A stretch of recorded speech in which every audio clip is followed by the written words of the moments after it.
if you have two pianos, right, and you put them in the same room, something called the law of sympathetic resonance. If you hit the C chord on one piano, the C chord on the other will vibrate in resonance, yeah? Now, this is how like attracts like. This is how all the happy, lucky people find each other, and how all the miserable people, they manage to find each other too, because they're basically on the same frequency.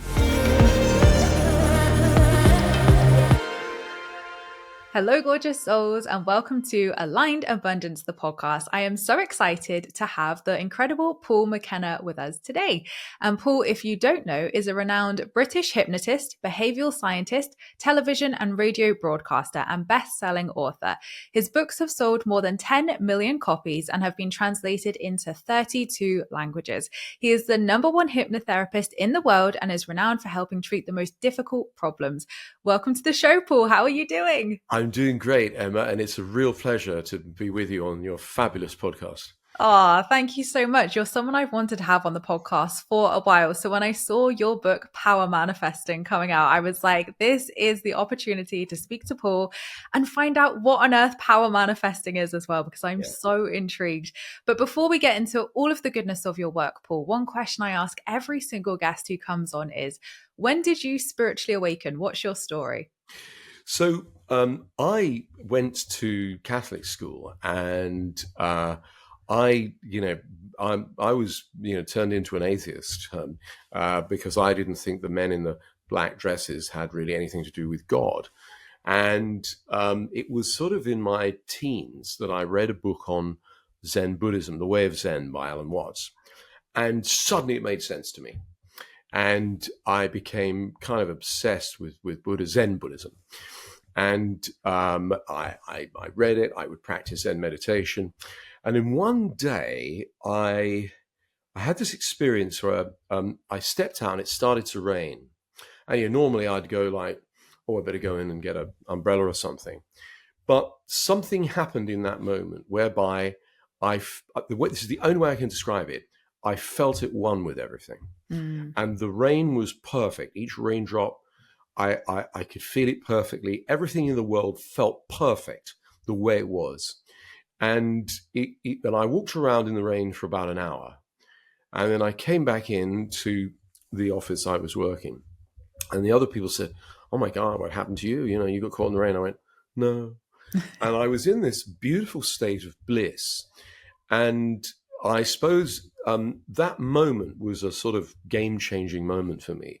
And so I became really sort of obsessed with yoga, meditation, and Eastern philosophy.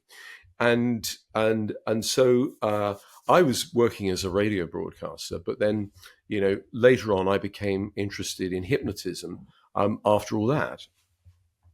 Incredible. And it's so interesting because my journey is quite similar. I found Buddhism, I think I was like 15 or 16. I found a book and I read it and it just changed so much for me. And it's Zen Buddhism, ironically, as well. And then I developed anxiety and depression and fell off the bandwagon of meditation and didn't really believe in anything. And that's when I had my spiritual awakening in 2016, where the law of attraction came to me, manifesting, and everything that I do now. So it's really interesting that Buddhism was that thing for you as well.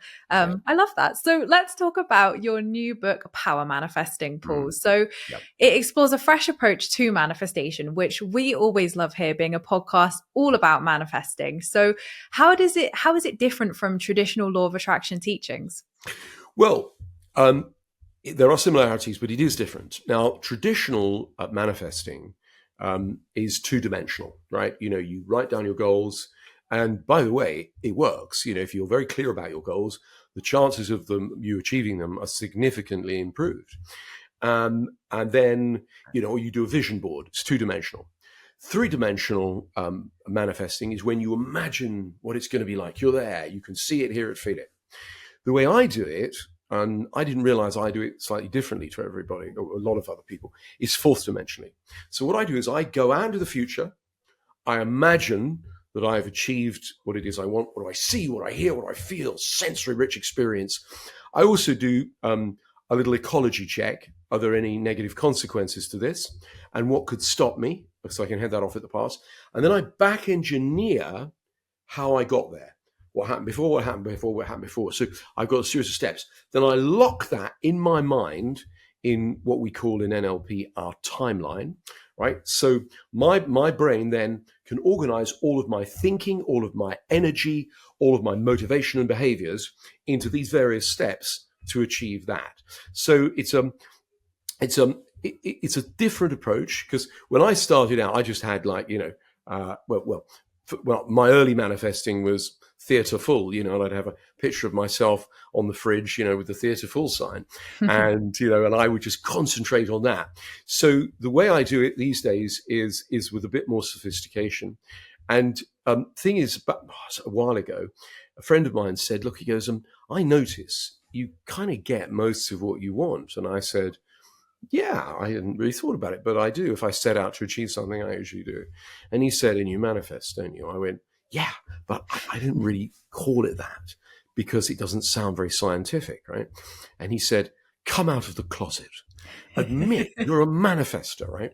And so when I spoke to my publisher about this, because he said, "Thought about anything you want to write, something maybe motivational?" I said, "Yeah." I said, "I want to write about manifesting." He went, "Sounds a bit woo-woo." I said, "Yeah, I suppose it does to older people, right? But young people are really into it. And, it's back in my day, we'd call it goal setting or creative visualization. These days, manifesting is the word that a lot of people are familiar with. And because I think my version is not just 2, 3, it's 4-dimensional. I see it as more powerful. So that's where the title Power Manifesting came from. And I love that, because probably like myself, when I first came across manifestation, there are 3 traditional steps of ask, believe, receive, and they're great and I still use them. But ultimately, I would hit these hurdles and these blocks. And I love how you describe it as reverse engineering, because I think that's so important, because sometimes it's overwhelming, isn't it? To think, well, what do I want? And I have to have this really crystal clear intention. And then how on earth do I get there? Like, what are the steps? Who do I need to become? Like, what action do I take? And I think it can be quite overwhelming for people and it almost sparks that fear, doesn't it? Of, I almost don't want to set that intention because then I've got to do this. Whereas when you reverse engineer it, you're like, okay, well, if that is the version of myself who has this desire, well, what did I do to get there? How do I become that person? And I find that it's so much more actionable and practical, even if it's not sciencey, but, it's so much more practical to then, almost backtrack and then set goals and, hold yourself accountable for achieving those steps and those things that version of yourself has, held and has done. So I think it is so much more powerful, and it really does take it to that 4th dimension, because not everybody loves visualizing. I am someone who doesn't really enjoy visualizing, to be honest. I could think of better things to do, but for some people it's so powerful. So I think when you can add action to it, like that's where the real good stuff of manifesting is, isn't it? Yeah, I mean, you're absolutely right. You've got to take action, right? Because when people say to me, like, I'm New Year's resolutions, right? And I go, yeah, good luck with that. They're wishes. Now, if all we had to do was wish, we'd all be living in a mansion house in a life of luxury. If you've ever, had an idea for a product or a service or something, and 6 months later you looked online and someone else has done your idea, the difference between you and them is they took action, right? So you actually have to take action as part of this, because otherwise it's just wishful. And I've got to say, I like the other sort of stuff that people are saying in the realm of manifesting. It's very spiritual, and I suppose I wanted to approach it much more from a scientific point of view, because if you look at it from a sort of quantum physics point of view, I mean, it totally makes sense. There's a great quote, I love this, by Albert Einstein, right? And he said, I'm going to find, actually, I've got it. Yes. Everything is energy, and that's all there is to it.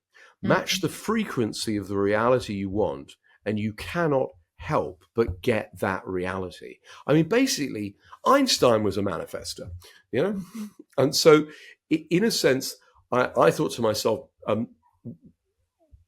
coming out of the closet, manifesting, but also I'd like to explain it in a way that is more than just wishing, show that there is there's a whole ton of science to support the idea that basically manifesting is thinking about something and bringing it into reality.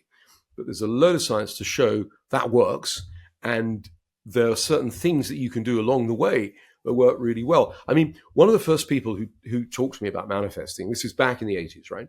And we're driving in the West End, and he said, "Oh, I'm going to manifest a parking space," because we couldn't find a way to park. I said, "Really?" He goes, "Yeah, I'm going to ask the parking fairies." And I just thought to myself, "Oh, shut up!" Right? I went, "Yeah, really cool." Anyway, suddenly a parking space appeared. Right? So I thought it's coincidence, isn't it? Now, what then happened was a couple of days later, I thought, I'm having trouble. Parkings, please. I did it, with a tongue in cheek, right? Bingo, I see a parking space. Now, actually, what's going on is the reticular activating system, a part of the brain that's essentially set up to sort for or look for. Like one of the things I wanted early on in my career was I wanted to get a BMW. And as soon as I thought about a BMW and I got a picture of one, I start seeing them everywhere because my brain is then sorting for it. So even though my friend thought he was praying to the parking fairies, I would say his reticular activating system noticed a parking space because he had said, sort for that. I love that. I personally call upon the parking angels all of the time. I only passed my driving test a couple of years ago, so parking is still a challenge for me that I'm overcoming. So the parking angels definitely come in handy when I need them. So I love that. Yeah. Yes. I mean, it's funny. Ryan Tuberty, he's broadcaster. He said to me, he jokingly said, "I pray to the talk show guest god, send me a good guest." It works though. It clearly works. But Paul, one of the questions that I'm asked all of the time in interviews, and you are the expert on this clearly, is the science behind manifesting. I come at it from a very woo-woo spiritual sense, but I'd love to hear a little bit more about the science. And I know that everybody listening is definitely woo-woo, but they probably have people in their life who are like, what's the science? How is this proven? So what proof is there that there is actual backed science behind manifesting? Okay, so firstly, there's nothing wrong with woo-woo as far as I'm concerned. I keep an open mind about all things of a spiritual or paranormal nature. So I'll give you an example of where the science works, say in law of attraction, right? So, for example, if you have two pianos, right, and you put them in the same room, something called the law of sympathetic resonance. If you hit the C chord on one piano, the C chord on the other will vibrate in resonance. Yeah. Now, this is how like attracts like. This is how all the happy, lucky people find each other, and how all the miserable people, they manage to find each other too, right? Because they're basically on the same frequency. See, you're made of atoms and molecules vibrating at a density and frequency. So is this desk, so is this microphone, etc. Just a different density and frequency for the desk and the mic and us. And so when you're in states of high emotional frequency, like love and joy and optimism, you're oscillating on a different frequency to when you're angry or frightened. Yeah. Now, that's not to say that a bright light doesn't attract bugs, right? However, I like this, the whole law of attraction, the whole Einstein quote is, tune yourself to the frequency that you want and you attract it. Now, inevitably, when you get to this point, karma comes in, right? And because people tend to think in the Western world that, you do good things happen to you. And whilst there is a lot of truth in that, it's likely. If people like you, you do good things, you sow good seeds, as it were, that's what you tend to reap. However, nice people get cancer and villains have their own super yacht. So the way I see karma is, looking at it from an Eastern point of view, that you pull to you the lessons you need to learn. Now, if I think about some of the bad things that have happened to me in my life, I wouldn't have signed up for them. But within all of them, there was a gift. Didn't feel like it at the time, right? But there is a gift because there was some amazing learning or opportunity or transformation, from that. And, when people say to me, "Oh, it must be fine for you, living the life, etc." I go, no, I have problems and challenges. That's how you learn and grow, right? It's just how you approach those. So there's a bit of science. Sympathetic resonance, leading nicely into karma, I thought. But again, just on a sort of more practical level, we know from, say, the evidence on goal setting, people who've got a goal that are very clear about it. This is a friend of mine, Michael Neal. He's a great coach. He says, if you tell a lamppost your plans every day, they're just more likely to happen, right? Mhm. So, what I noticed, certainly as a therapist, is one of the most important questions you can ask people is, what do you want? Now, they'll tell you what they don't want, right? Yeah. They'll go, oh, I don't want to be overweight. I don't want to be shy. I don't want to be single, etc. Now, there's a very simple kind of rule that I live by, which is from modern psychology. We get more of what we focus on, right? And so if you're thinking, I don't want to be overweight, I don't want to be overweight, you're putting your energy into that. Now, sure, you do need to know what it is you don't want, but it's also important to put more of your energy into what you do want, yeah, because then it's likely to become a self-fulfilling prophecy. So, coming back to it, if you want to get all the way back, it's all just atoms and molecules vibrating at a density and frequency, just as we are. When we attune ourselves to that, we bring that into greater potential. I'm going to stick with Einstein on that. I love that. And you explain it in such simple and practical ways as well, because I know that sometimes science can feel like, there's a lot of information. So I'm glad that, it is as simple as energy and Einstein's quote, as you say. But Paul, let's shift on to blocks, because most Yeah. people listening to this podcast are going to be aware of what manifesting is. And the reason why they come to this podcast and our work is for something's not working. I've got a block. I'm trying these methods and it's not working. So a lot of the time they feel like they're doing all the right things. I hear, I'm doing all the right things, I'm doing all the things, but they're not seeing results. So what do you think is the biggest mistake people make when trying to manifest? Okay, this is a great question. So lots of people have blocks in their subconscious mind, right? Because, and they will have acquired them, say, earlier in life. I remember there was a guy that came to see me, and every time he started to get successful, he'd sabotage himself, he'd screw it up. And yet he knew he was doing it, right? But he couldn't stop himself. And I wouldn't do it like this nowadays, but back in the 80s, I was an old school hypnotherapist. So I put him into a trance and I went, go to the time when this belief, this block occurred, right? And what happened was when he was a kid, he'd said to his mother, when I grow up, I want to be successful. And his mother said, oh, son, you don't want to be successful. Those successful people, they have heart attacks. Now, there's no logic in that. But the unconscious mind is not logical. It's purposeful. And its purpose is survival. So what happened, this went into his unconscious, right? And it stays there. He's not aware of it because it's in his unconscious. But every time he starts to get successful, his unconscious goes, hang on, purpose is survival. We're going to stop that. Bam, right?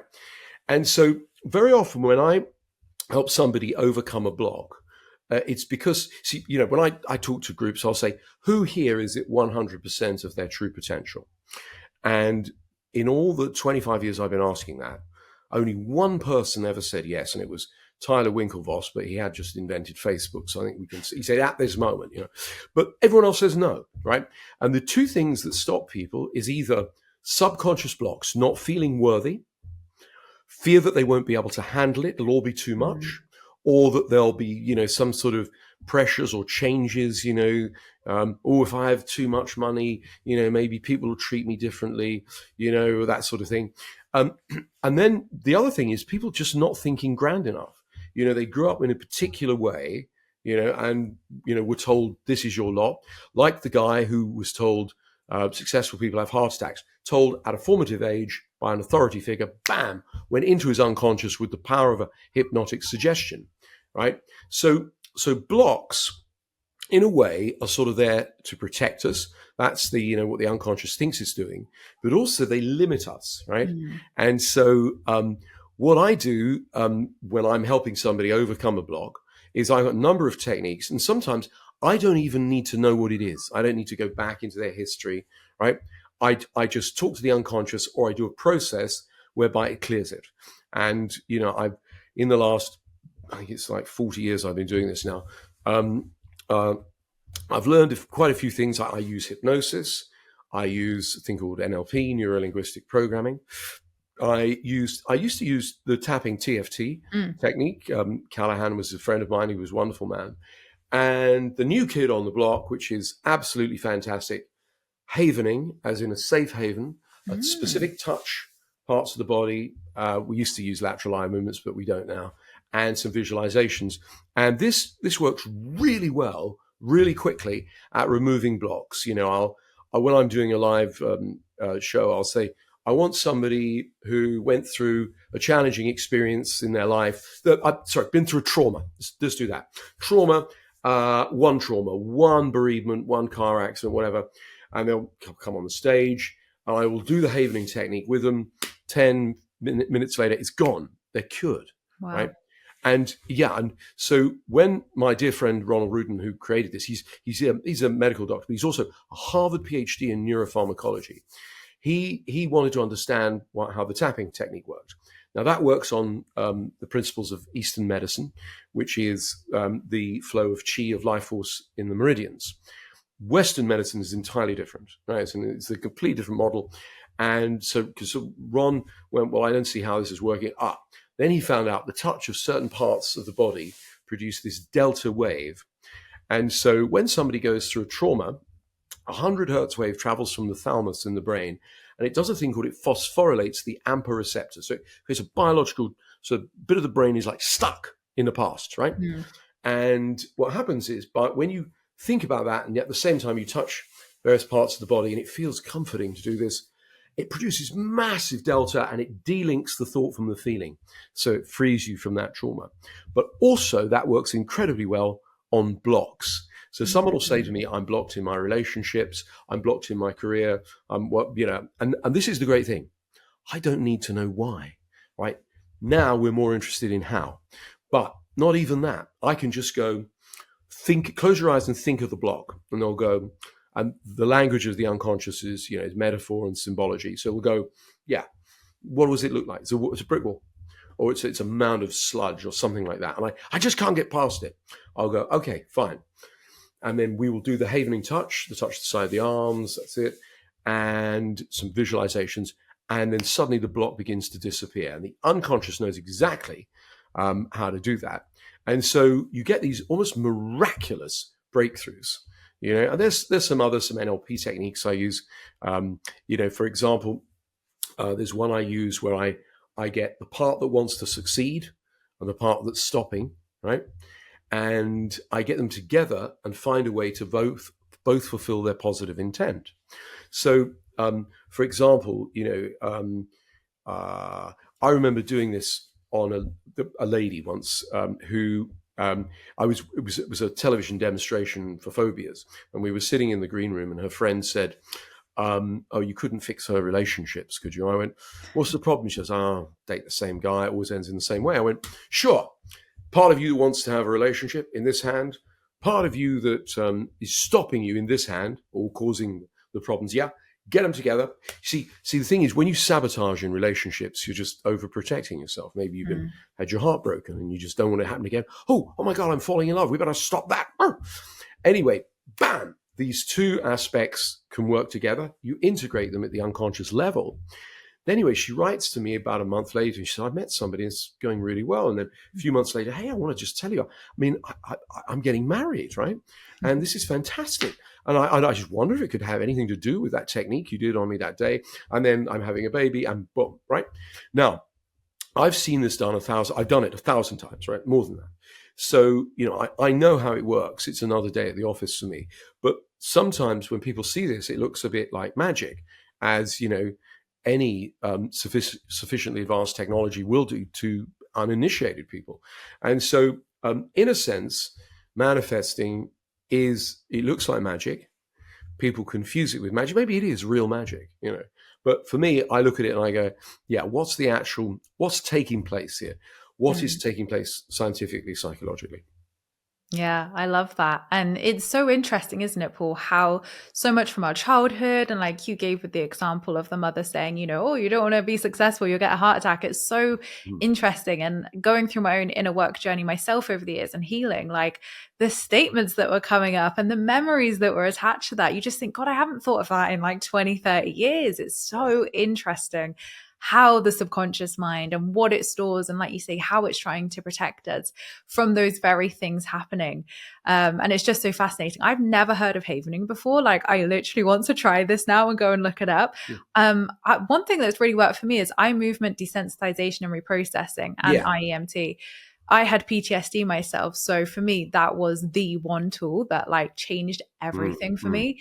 But yeah, even on a block level, it's so interesting how you can go into a session and feel that block or feel that resistance and then come out thinking, oh, yeah, it's just magically gone. And I'm so excited to try the havening as well. It sounds amazing. Well, so havening, TFT, and EMDR are all part of a family of therapies called psychosensory, right? And the EMDR definitely works. Some of my colleagues use it. I don't, because I don't find it sticks often enough. Sometimes it does, sometimes it doesn't. So the TFT works a bit better, I find. But the absolute daddy of it all is havening. That's the one that's testing off the scale at the moment. And, you know, we've been researching it. I took part in a study a few years ago at King's College. And this was originally a classified study, so it was a military study. And it was just war veterans, but it got widened to other extreme cases, things like rape victims and bereavement. And it tested phenomenally. And what was funny was at the time, you know, you can imagine the army psychiatrists were looking at this going, this Johnny from the television and stroking people's arms, that was nonsense, isn't it? And so they weren't having any of it. But fortunately, there were enough people who were open to trying it out. And so, you know, the study showed it works phenomenally well. In fact, 70% of the people who, they had a full 180 from, you know, being depressed, being suicidal, being in a terrible way, for PTSD in one session. And I think because it works so fast, and yet, you see, Ron Rudin is a hard scientist. It's not psychology. It's not, do you feel better? No, it's actual rat's brains, MRI scans. You know, he's looking at the actual amount of serotonin, dopamine. He's looking at the electroceutical frequency, everything, right? So he's looking at the real nuts and bolts in the brain. And actually, you know, even I find at a havening conference, I find it hard to keep up because of the minutiae that everybody wants to go into when it comes to the science. But yeah, it's another tool that we didn't have until 10 years ago, just over 10 years ago. And Ronnie came up with this beautiful set of equations, and it's taken off and it's changing lives around the world. How exciting. I love that. Well, I'm off to do some more research on that after today. But Paul, you've mentioned that science and psychology play a big role in power manifesting. So can you share a tip with us, a practical tip that we can do from today to get power manifesting? I'll do a process with you right now. Okay. And so if it's safe to do so, close your eyes. And what I'd like you to do, in fact, do you want to do this, Emma, as well? I will do it with you. Yeah. Okay. Right. Because I'd like you to get the full benefit of this. So close your eyes, and I'd like you to imagine we're traveling 1 year into the future. It's 1 year in the future, and you've had one of the best years of your life, if not the best. Yeah. It's been amazing. Right. Now, if that's true, what must have happened in regard to your health? Both mental and physical, if you've had an amazing year. If you've had an amazing year, what must have happened in regard to your relationships, personal and professional? If you've had an amazing year, what must have happened in regard to your career,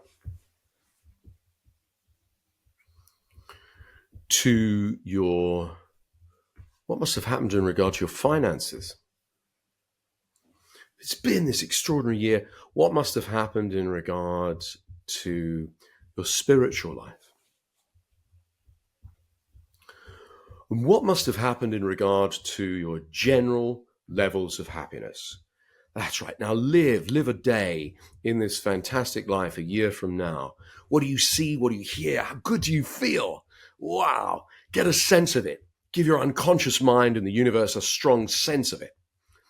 And now, what I'd like you to do is keep the good feelings with you, but float back from that 3 months. So you can still see yourself there 1 year from now in front of you. Make it big. Make it big and you look healthy, happy, and successful, but float back 3 months from it. And ask yourself, what happened 3 months before?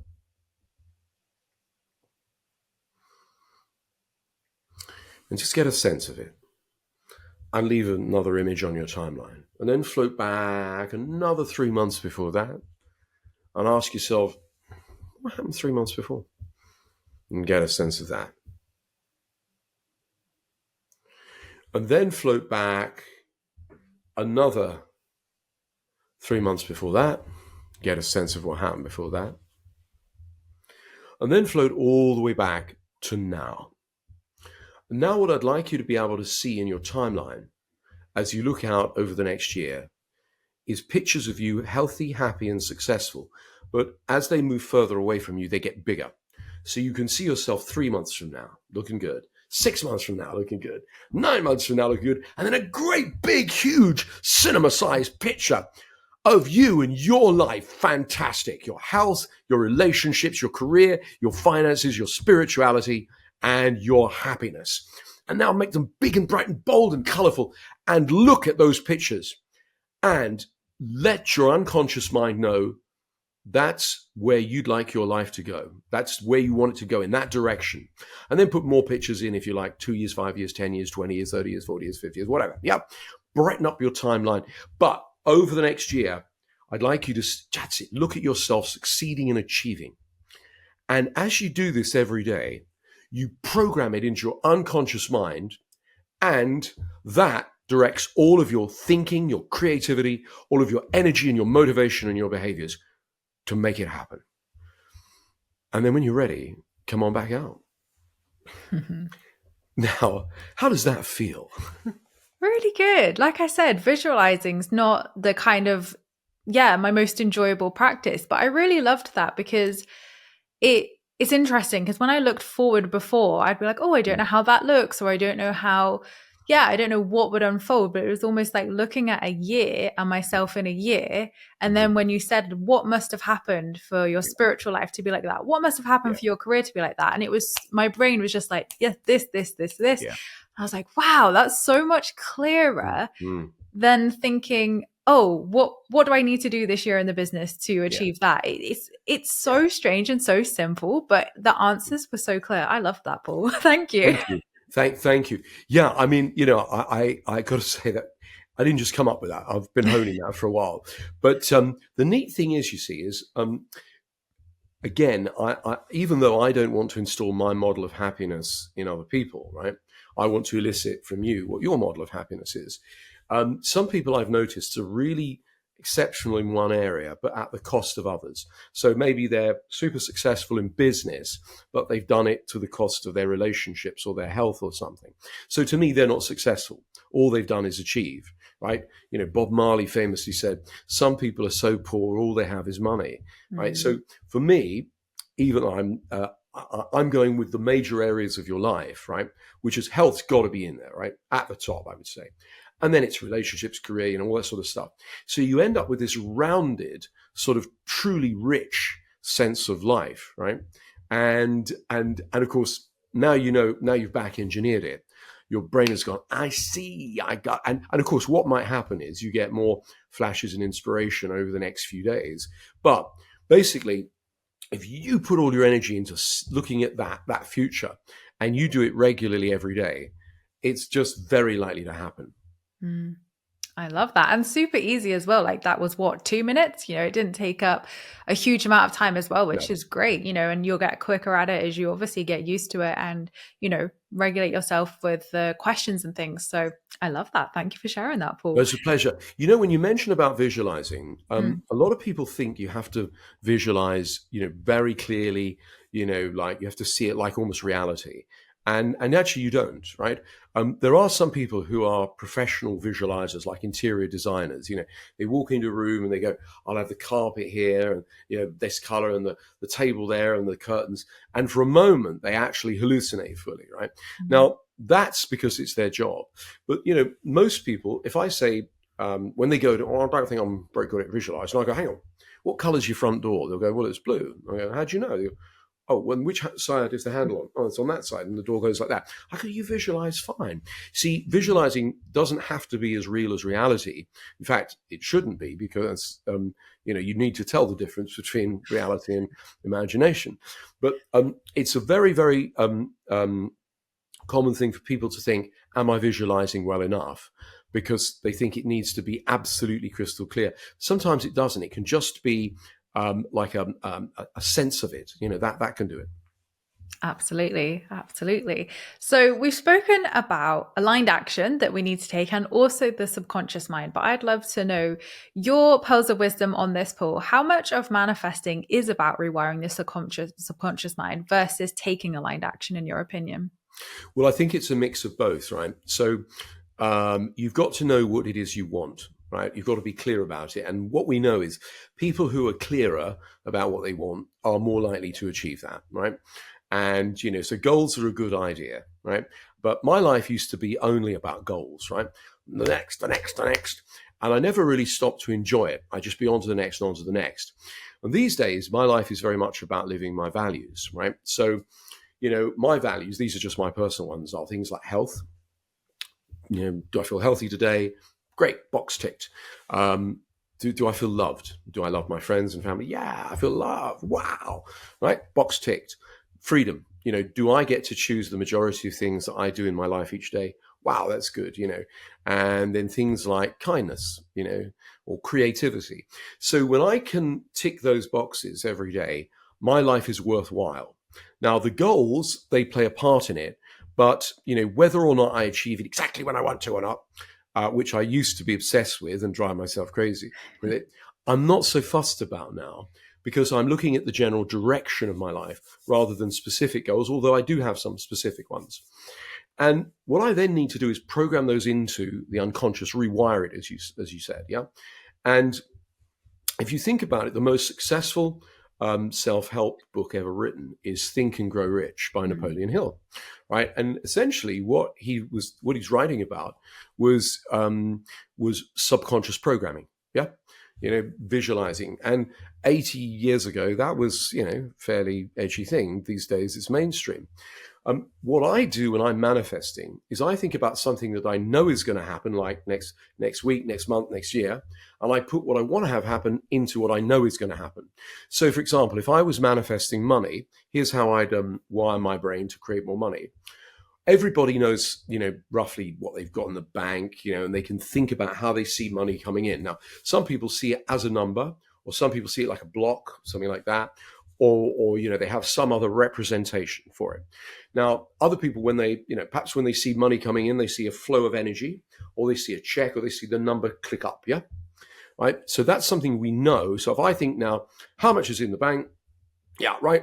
And what have I got coming in? I can see it go there like that. That's just the way I visualize it. Other people do it differently.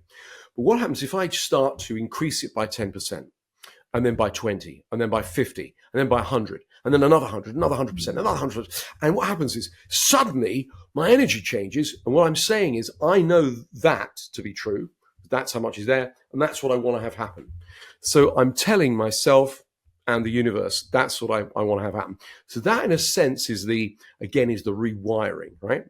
Because a lot of people who come into money very quickly through, say, lottery wins or inheritance have usually got rid of it I think it's like 70% have got rid of it within a few years, because they haven't become rich on the inside, right? And so what they have to do is, again, these are the sort of processes I describe in the book.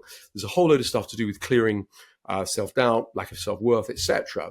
And also being comfortable being rich, and again, I do a havening technique on that. I go to two extremes. I get you to think about having lost it all, right? Woo! Go into fear, and then you haven that till it's neutral.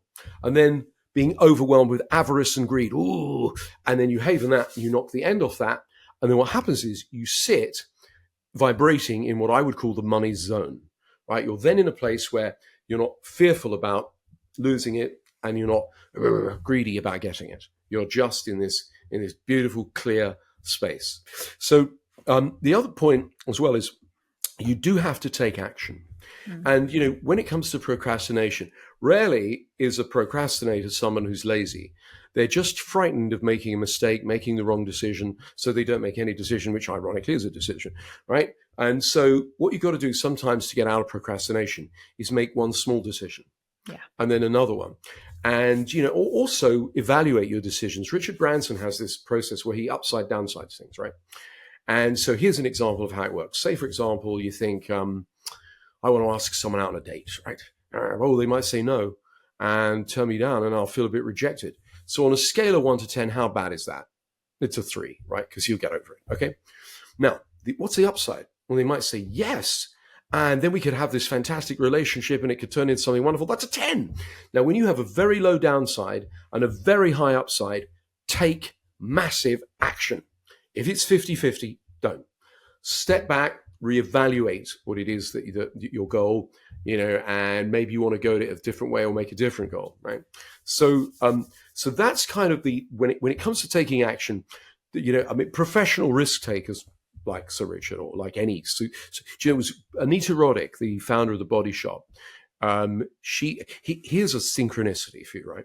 I decided about 20 years ago, I wanted to do an updated version of Think and Grow Rich. And I wrote a book called I Can Make You Rich, right? And what I did was I had access to whole series of billionaires, and all self-made people, right? And I wanted to see how they did it, right? And so I wanted to question them and find out. And anyway, I'm sitting at this dinner party, and suddenly Anita Roddick sits next to me. And I went, God, I've always wanted to meet you. It's fantastic. And he said, oh, that's great. I said, listen, I'm doing this. She said, yes. I said, you haven't even heard. She goes, I don't care. Whatever it is, it feels amazing. I went, wow, right? And then a few days later, Richard Branson rings me and says, I wonder if I could ask you something. I said, certainly, sir. Yeah. He said, what are you going to charge me for this? I said, it was a function. I said, I won't charge you, but what I'd like you to do is read my book. And if you like it, would you write the foreword? And he went, if I like it, I will. I said, and I'd also like to model you. I want to find out your mindset, how it is you think. So I modeled a whole series of billionaires, and I took the transcripts and I laid them on the floor, and I was reading through them for about a week. And then suddenly the patterns emerged. And I went, oh, I see how people do it, right? Usually somebody comes up with an idea for a product or service. Yeah. And basically you get paid for adding value. Right. So, or perceived value, because, some of it is perception, because supermodels are paid more than doctors, right? Because they're perceived as rarer, right? So the thing is that I suddenly realized their strategy. And basically, I don't see it in terms of rich and poor people. I see it in terms of rich and poor thinking. Mm. And rich thinking is when you're seeing opportunities everywhere, when you're living your values. Yeah. So I've sort of gone around the houses with that answer. I hope you don't mind. So some of it is about rewiring your thinking. Some of it is about taking action, but it's about doing it strategically, right? Because, and believe me, I spent a time figuring this out. I then tried my rich system on 12 people. Everyone made more money. One guy went from being, within just over a year, fairly modest earnings to be a millionaire.